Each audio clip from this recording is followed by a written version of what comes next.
Chers frères et sœurs à distance, il ne vous est certainement jamais venu à l'idée de vous mettre à genoux devant une photographie du Saint-Sacrement. Il ne vous viendra pas à l'idée non plus, j'espère, de vous mettre à genoux lors de la retransmission de la consécration.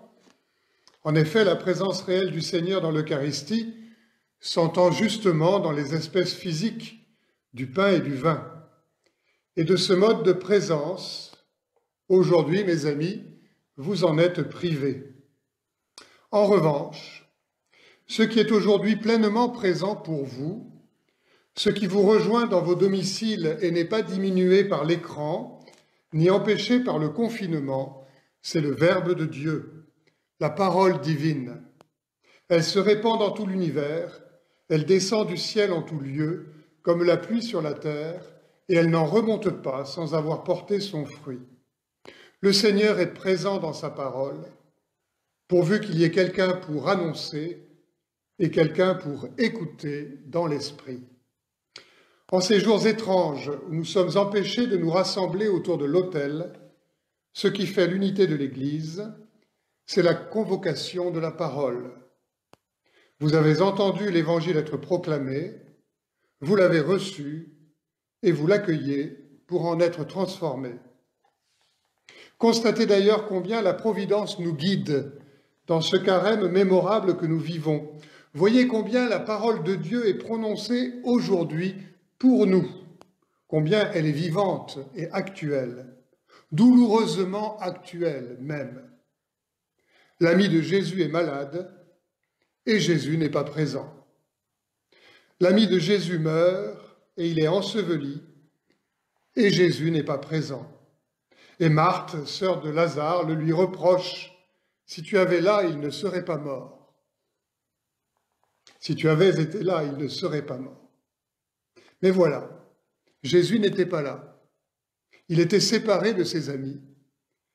Et il a même prolongé volontairement cette séparation. Et le Seigneur commente ce retard délibéré par ces mots étranges. Cette maladie ne conduit pas à la mort, elle est pour la gloire de Dieu. N'est-ce pas une parole étonnante à entendre dans l'actualité de notre situation? Pouvez-vous recevoir sans trembler la parole de Dieu qui vous est adressée aujourd'hui? Cette maladie ne conduit pas à la mort, elle est pour la gloire de Dieu. Comment cette maladie qui engendre et engendrera bien des souffrances, qui fait et fera bien des morts, tout comme Lazare est vraiment mort, comment cette maladie ne conduirait pas à la mort et pourrait être pour la gloire de Dieu? Évidemment, Jésus ne dit pas que cette maladie est une bonne chose. Il dit encore moins que cette maladie a été provoquée par Dieu. Ne va-t-il pas pleurer ensuite devant le tombeau de Lazare?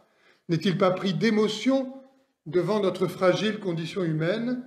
Ne va-t-il pas pleurer sur notre égarement impuissant de petits enfants devant la mort? Le Seigneur Jésus ne pleure-t-il pas de toute éternité devant la souffrance des enfants des hommes?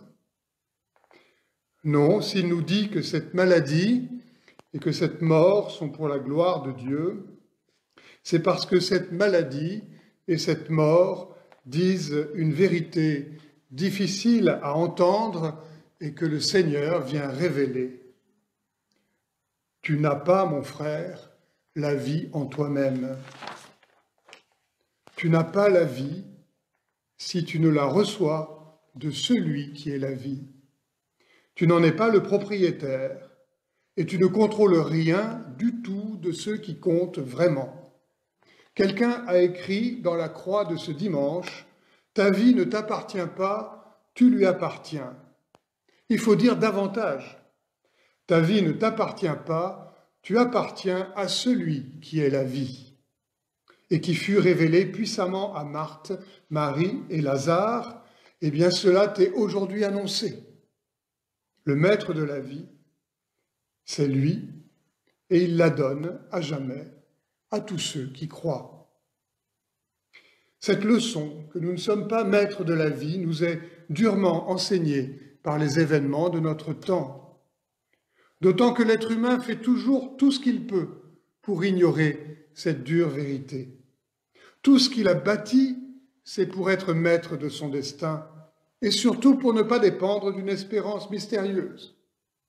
Tout l'édifice de ses certitudes, c'est pour surtout ne pas dépendre d'une promesse. Toute la savante élaboration de ses techniques, c'est pour surtout ne pas dépendre de la foi. Son savoir, sa technique, sa formidable société complexe, dont les engrenages multiples portent l'illusion de sa maîtrise des choses et de son existence, voilà qu'elle grince et capote sur un grain de sable invisible, infime.